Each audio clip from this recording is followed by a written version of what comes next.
সালামু আলাইকুম। আমার নাম মোহাম্মদ আলী বাবু। আমার পেশা, আমি একজন লেদ মিস্ত্রি।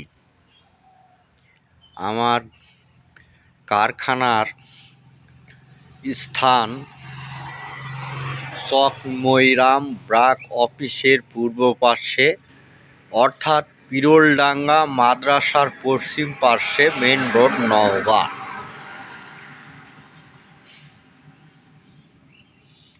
আমার দোকানে সম্পূর্ণ আলাদা মডেল একটি হাইড্রোলিক বগি আমি বানাইছি। তার আগে দেখেন আমার দোকানের আসার জন্য যে আকৃতি, এটা হলো আপনার চক মৈরাম থেকে আসার পথে একটা বাড়ি আছে, বাড়ির পরে আমার কারখানা। এটা হলো আমার কারখানার সাইনবোর্ড।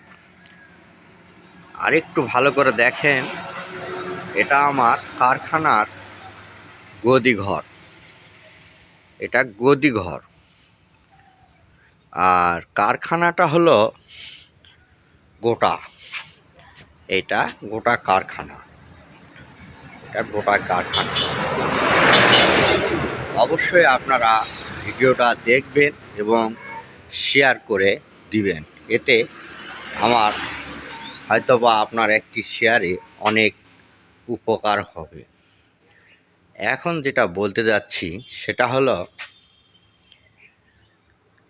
আমার দোকানে আমি সম্পূর্ণ আলাদা মডেল একটি হাইড্রোলিক জগ পাওয়ার টিলার গাড়ি বানাইছি।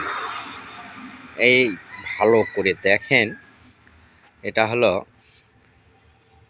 জগ। এইটা হলো জগ ফিডিং। অনেকে ডিবিনের থেকে জগ ফিডিং করে। আমার এটা কোনো ডিবিনের সঙ্গে কোনো সংযোগ নাই। ডিবিন আলাদা, জগ ফিডিং আলাদা।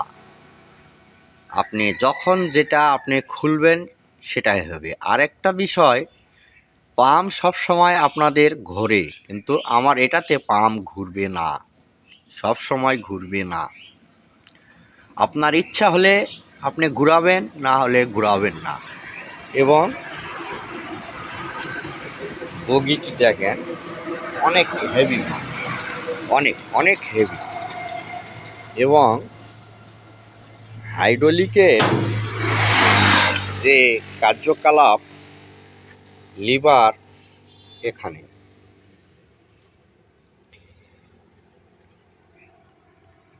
আর এক্সট্রা একটি গিয়ার বক্স বানানো হয়েছে। যে গিয়ার বক্স দ্বারায় আপনি পাম্প ঘুরাবেন। আর পাম্প যদি মনে করেন আমি ঘুরাবো না, ঘুরবে না। যখন আপনি গাড়ি দাঁড় করাবেন, হাইড্রোলিক ব্যবহার হবে, পাম্পের গিয়ার লিভারে চাপ দিলে আপনার পাম্প ঘুরবে। আর যদি মনে করেন আমি পাম্প ঘুরাবো না, ঘুরবে না। খুব সুন্দর একটি সিস্টেম। এবং ব্যাস প্লেটের থেকে অনেকেই করে। যদি আপনি ব্যাস প্লেটের থেকে করেন, লোডের অনেক সমস্যা হয়। হালের গিয়ার দিয়ে যদি আপনি করেন, গাড়িটি মাল বহন করার জন্য খুব সমস্যা। এবং এই গাড়িটি আমাকে অর্ডার দিয়েছেন বদলগাছির এক ভাই। ওই ভাই ওদিকে অনেক বড় গাড়ি চলে। এটা হলো লম্বা 8 ফিট, হাইট 18 ইঞ্চি, প্রস্থে 41 ইঞ্চি গাড়ি। এটা অনেক বড়, অনেক। এই বলে শেষ করছি। আমার কারখানাটা দেখালাম, সাইনবোর্ড দেখালাম। আমার সাইনবোর্ডে যে নাম্বার আছে একটি, সেটাই হলো আমার নাম মোহাম্মদ আলী বাবু। এই বলে শেষ করছি। আসসালামু আলাইকুম রহমতুল্লাহি ওয়া বারাকাতুহু।